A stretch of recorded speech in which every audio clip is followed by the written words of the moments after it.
Assalamualaikum warahmatullahi wabarakatuh.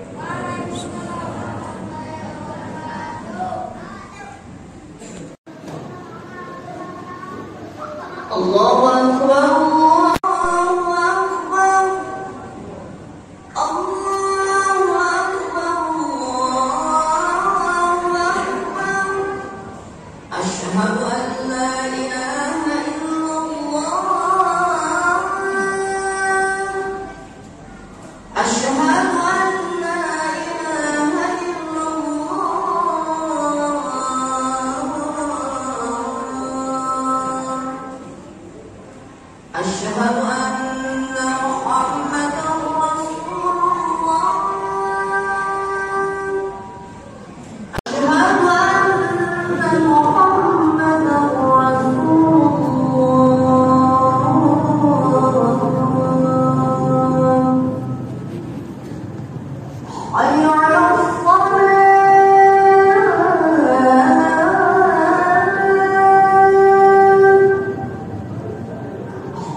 Alhamdulillahilladzi arsala rasulahu ila kafatin nas.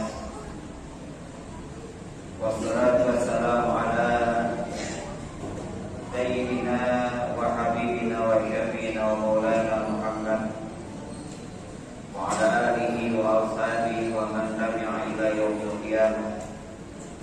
Amma ba'du, fa ya ibadallah, usikum wa iyaya bittaqwallah, fa inna taqwa adalu kulli sa'adah wa tibahu ahwaru syarri habaila. Hadirin jamaah salat Jumat yang saya muliakan, alhamdulillah, bersyukur kita kepada Allah Subhanahu wa taala. Mudah-mudahan disertai dengan rasa bahagia kita dalam hati sebagai bentuk penerimaan kita kepada setiap ketetapan Allah dengan sikap yang baik sebagai seorang hamba. Mudah-mudahan syukur kita ini berbuah menjadi sebuah sikap nyata dalam surul abdi jami iman Allah ila maquli qalam, menggunakan nikmat-nikmat yang Allah berikan kepada apa yang diperintahkan oleh Allah. Intinya segala yang dikaruniakan oleh Allah menjadi asbab kita untuk bisa makin baik melakukan ketaatan kepada Allah Subhanahu wa taala. Hadirin jamaah yang saya muliakan, yang kedua, kita berusaha untuk bermujahadah, mengusahakan sekuat-kuatnya sebisa mungkin melakukan aurat dalam waktu-waktu kita ini. Ada 9 aurat lisan yang disyariatkan oleh agama: tasbih, takbir, tahlil, tahmid, auqalah, tilawah Quran, doa, istighfar. Juga ada di situ salawat kepada Nabi kita Muhammad sallallahu alaihi wasallam melalui Allahumma shalli ala Muhammad wa ala ali Muhammad, atau Allahumma shalli ala sayyidina Muhammad wa ala ali sayyidina Muhammad. Lewat mimbar ini juga saya berwasiat kepada pribadi dan keluarga seiman semua. Wasiat ini sebenarnya adalah instruksi dari Allah Subhanahu wa taala sebagai bentuk rahmaniyah dan rahimiyahnya Allah kepada kita sebagai hamba. Pada zawalu fa inna khairaz zadi taqwa. Diperintahkan kita untuk berbekal, dan Allah memberitahukan jam-jam atau memberitahukan kepada kita fa inna khairaz zad, sebaik-baik zat atau sebaik bekal adalah takwa. Takwa adalah imtithalu awamirilah wa ijtinabu nawahi, yang disebut dengan takwa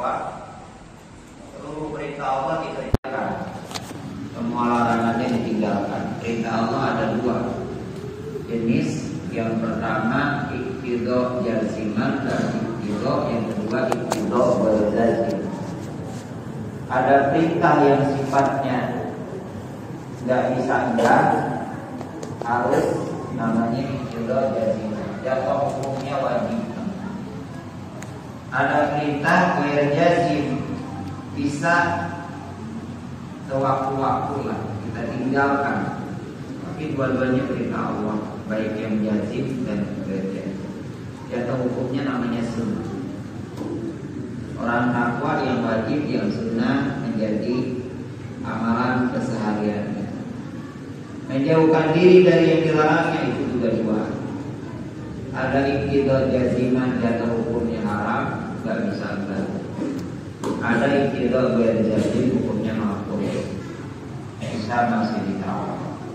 Tapi sifat seorang mukmin sebagaimana instruksi Allah dalam Al-Quran, wa anil lagwi muridun, dari perbuatan yang tidak bermanfaat dia tinggalkan itu.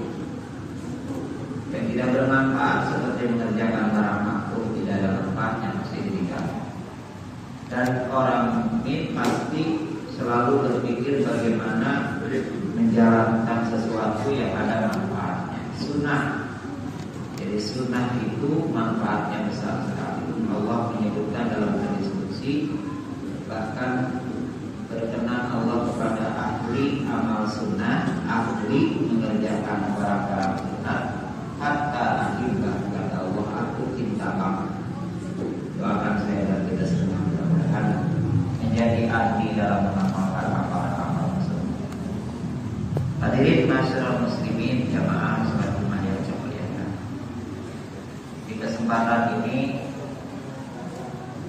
saya ingin menyodorkan satu materi yang untuk kita diskusikan, kita mudahkan, berkaitan dengan keberadaan kita di muka bumi ini dengan kesengajaan Allah Subhanahu wa Ta'ala, dan karenanya Allah punya maksud yang sangat disengaja dengan adanya kita. Rabbana ma khalaqta hadza batila. Gak ada Allah menciptakan sesuatu dengan asal-asalan, asal bikin, asal bikin. Itu melalui irodat. Irodat itu kalau dalam bahasa kita ini direncanakan, di-planning dengan sedemikian rupa. Namanya dalam sifat Allah al-irodah, melalui kehendak Allah. Yang mana kehendak Allah ini itu kehendak yang mandiri, tidak ada tekanan, tidak ada dorongan dari pihak lain dan ataupun apapun. Jadi benar-benar Allah itu kehendaknya itu kehendak yang murni, datang dari zat Allah saja.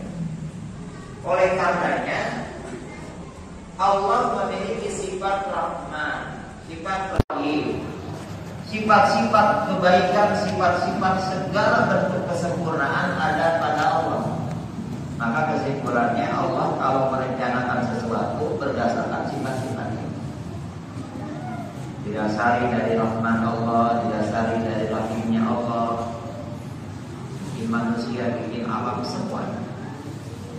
Nah, oleh karena itu berarti ada maksud yang jelas di situ dengan keberadaan kita. Di antaranya, sebenarnya secara umumnya berarti seluruh makhluk Allah. Lagi ngobrolin kita aja. Nah, para jemaah sekalian yang saya muliakan, untuk keberadaan kita di muka bumi ini, Allah menegaskan awal mulanya manusia ini kosong, tidak ada misi apapun. Tetapi dalam iradah Allah sudah ada. Maka supaya jadi konkret, Allah turunkan Rasulnya, namanya Muhammad Rasulullah SAW, dengan membawa apa? Al-Huda wa dinil haq. Nah, di situ. Jadi Nabi Allah utus membawa Al-Huda, petunjuk, wa dinil haq, dan din yang hak. Yang di dalamnya itu isinya tentang maksud adanya kita itu. Di dalam din dan di dalam Al-Huda itu, di situ terhimpun maksud-maksud daripada penciptaan manusia ini. Lalu kemudian mengintisari dari din dan al-huda, dari petunjuk dan agama ini apa sih di dalam intisari? Intisarinya adalah rahmatan lil alamin. Jadi bagaimana Islam diselenggarakan di dunia ini agar menjadi rahmat. Apa yang dimaksud dengan rahmat? Yang dimaksud dengan rahmat awal mulanya di definisi rahmat itu liqatul qalbi tahtabit tafaduli wal ihsan. Adanya luluh hati yang mengharuskan yang luluh hatinya itu memberikan keutamaan dan kebaikan. Jadi yang disebut rahmat adalah bagaimana menjelmanya keutamaan dan kebaikan dalam kehidupan ini. Kalau Islam sebagai rahmatul alamin, berarti Islam itu syariatnya adalah bagaimana ada keutamaan yang tumbuh dalam kehidupan dan ada kebaikan yang membudaya menjelma dalam kehidupan. Dari sini para jemaah sekalian, maka kita menjadi ngerti kenapa kita harus tetap sampai akhir hayat kita mempertahankan Islam. Karena Islam satu-satunya agama yang akan mengantarkan semua manusia dan alam ini berada dalam at-tafadul wal ihsan, berada dalam keutamaan dan kebaikan. Sehingga kalaupun ada orang-orang yang katanya muslim, mukmin, lalu kemudian keluar daripadanya keburukan-keburukan, oknum namanya, bukan dari ajaran asli. Karena pada syariat aslinya tadi rahmah yang di dalamnya at-tafadul wal ihsan. Oleh karena itu, kehidupan di dunia ini harus diganti dengan prinsip-prinsip Islami. Baru akan menjelma menjadi keadaan yang benar-benar paripurna sesuai dengan harapan siapapun, bahkan seluruh makhluk Allah di muka bumi ini. Harapannya adalah kemaslahatan tadi yang di dalamnya ada at-tafadul, keutamaan serta ihsan kebaikan. Hari ini Allah memperlihatkan kepada kita sebagai jalan untuk memperkuat keyakinan kita.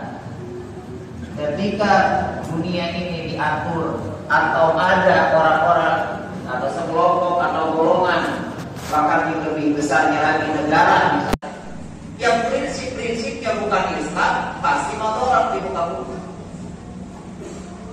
Yasfikul iman dalam Al-Quran, dia tukang mengalirkan darah, yuqatiluna, tukang perang, dan membuat kerusuhan di muka bumi serta kerusakan. Yang digambarkan dalam surat Al-Baqarah, Zuharul fasadu fil barri wal bahri bima kasabat aydin nas. Nanti kamu akan lihat. Ini kan maknanya adalah makna litahqiq. Jadi pasti kita lihat. Kata Allah, kalau zuharul fasadu akan terlihat kata Allah kerusakan fil barri diarahkan wal bahri dilakukan bima kasabat aydin nas, karena ulah tangan-tangan manusia. Jadi Allah pastikan itu kita lihat pasti terjadi dan berulang-ulang. Nah ini kan buktinya kan. Yang pasti ayat ini bukan dimaksudkan adalah pelakunya orang-orang mukmin. Jadi kalau zaharal fasadu bil bahri wal bahri bima kasabat aydin nas, an-nas man huwa. Manusia yang dimaksud di dalam Al-Quran atau ayat ini siapa dia? Laisal mu'min wa laisal muslim. Bukan orang mukmin, bukan orang muslim. Hum al-kuffaru al-zalimuna al-mafasiduna fil ardi. Mereka adalah orang-orang kafir dan zalim yang memang hidupnya suka merusak di muka bumi. Bahkan mereka suka mengatakan bahwa dia sebagai pembenar, tukang ngurusin, tukang memperbaiki bumi. Itu di Al-Quran begitu. Jadi Allah bilang dalam Al-Quran, la tufsiduna fil ardi ba'da islahiha. Jangan kau membuat kerusakan di muka bumi setelah aku bikin kebaikan di bumi ini, kata Allah. Mereka selalu mengatakan, qalu innama nahnu muslimun. Kami ini suka bikin perbaikan. Allah tegaskan, ala humul mufsiduna. Enggak, kata Allah. Bukan, mereka itu tukang merusak. Walakin la yashurun, tapi dia tidak sadar, tidak tahu. Ini terjadi. Jadi mereka mengatakan, saya yang akan memperbaiki bumi, saya yang membuat kebaikan ini, padahal tukang merusak. Jadi Al-Quran sudah menegaskan. Intinya maksud saya pada jemaah, dengan diskusi ini, satu, mudah-mudahan kita selalu meningkatkan dan makin kuat keyakinan kita berada dalam Islam karena syariatnya sebegitu agung-agungnya. Yang kedua, tidak berhenti, kita punya tugas dari agama, dari Allah pada hakikatnya untuk menyebarkan rahmah, yaitu bagaimana berbuat baik dan selalu bagaimana kita mengadakan memproduksi keutamaan dalam hidup ini. Sehingga apapun yang sekarang sedang kita hadapi, insya Allah kita kelola dengan prinsip rahmah. Terutama di tahun menjelang tahun kita di sini, di tahun politik ini, hati-hati pada jemaah sekalian. Kita punya dasar akidah yang jelas dulu kita di mana. Oleh karena itu, jangan kita lalu kemudian mengambil yang menurut kita baik, seperti orang yang ingin makan gula gitu, padahal dia punya penyakit diabetes, manis, enak, padahal itu penyakit di dalam. Nah, ini menjadi renungan kita dalam bersikap pada tahun-tahun ini, sehingga kita bukan karena urusan dunia jadi bergesekan dengan saudara kita, atau kita kemudian tidak menitipkan dalam sebuah sikap kita yang memiliki dampak kepada agama dan kepada prinsip rahmah yang tadi. Jadi kalau kita mau memilih, mau apapun, mau bersikap dalam persoalan-persoalan hidup ini, maka ujungnya harus ada muatan dan ada niat di dalam hati kita untuk agama dan kebaikan orang banyak. Khairukum anfa'uhum linnas, kata Nabi, sebaik-baik kalian orang yang bisa memberikan manfaat kepada orang banyak. Ini prinsipnya ini saja. Nanti tinggal para jemaah pikirkan, lalu dihitung-hitung, sehingga kemudian sikap kita ini bisa berdampak positif, berdampak maslahat baik kepada pribadi, terutama kepada orang banyak. Mudah-mudahan Allah menolong kita dalam arti memberikan kepada kita pemikiran-pemikiran yang jernih, pemikiran yang benar, sehingga itu semua akan menuntut sikap-sikap kita yang baik pada akhirnya. Doakan saya dan kita semua, barakallahu li wa lakum fil Qur'anil azim, wa nafa'ani wa iyyakum bi nabiyyi ayati wa dzikril hakim, taqabbal minni wa minkum tilawatahu innahu was-sami'ul alim. Aku qouli hadza wa astaghfiru wa lakum lisairil muslimin wal muslimat wal mu'minin wal mu'minat innahu huwal ghafurur rahim. Allahumma shalli ala sayyidina Muhammad wa ala ali sayyidina Muhammad.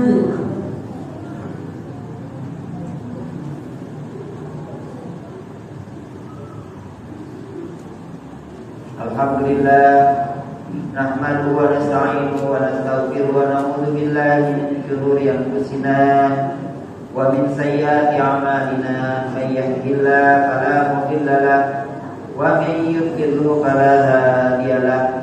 Asyhadu an la ilaha illallah wahdahu la syarika lahu wa asyhadu anna Muhammadan abduhu wa rasuluhu la nabiyya ba'dahu. Allahumma salli ala Muhammad wa ala ali Muhammad. Ayyuhal hadirun, usikum wa iyaya bittaqwallah, faqad fazal muttaqun. A'udzu billahi minasy syaithanir rajim. Innallaha malaikatahu yusholluna 'alan nabi. Ya ayyuhalladzina amanu shallu 'alaihi wa sallimu taslima. Allahumma shalli ala Muhammad wa ala ali Muhammad. صليت على إبراهيم وعلى آل إبراهيم وبارك على محمد وعلى آل محمد كما باركت على إبراهيم وعلى آل إبراهيم في العالمين إنك حميد مجيد. اللهم رحمة الخلفاء الراشدين سيدنا أبي بكر وعمر وعثمان وعلي وأما بين الصحابة والتابعين والتابعين ومن تبعهم بإحسان إلى يوم الدين وعلينا معهم برحمتك يا أرحم الراحمين. Amin ya Allah wa ya mujibas sa'ilin. Allahumma ighfir lil muslimin wal muslimat wal mu'minin wal mu'minat al-ahya'i minhum wal amwat. Allahumma sallimna wal muslimin wa 'afina wal muslimin وقنا وإياهم من جميع شر مصائب الدنيا والدين وخصوصا إلى أخينا في فلسطين اللهم اغفر للمسلمين يا أحد يا صمد يا من لم يلد ولم يولد ولم يكن له كفوا أحد اللهم انصر جيوش المسلمين وأهلك الموحدين وأهلك الكفرة والمبتدعين والمشركين أعداءنا لا كاداء بعزتك يا رب العالمين ربنا آتنا في الدنيا حسنة وفي الآخرة حسنة وقنا عذاب النار وصلى الله على سيدنا محمد والحمد لله رب العالمين عباد الله إن الله يأمر بالعدل والإحسان وإيتاء ذي القربى وينهى عن الفحشاء والمنكر والبغي يعظكم لعلكم تذكرون فإن تذكروا وأنه يستجيب لكم ولذكر الله أكبر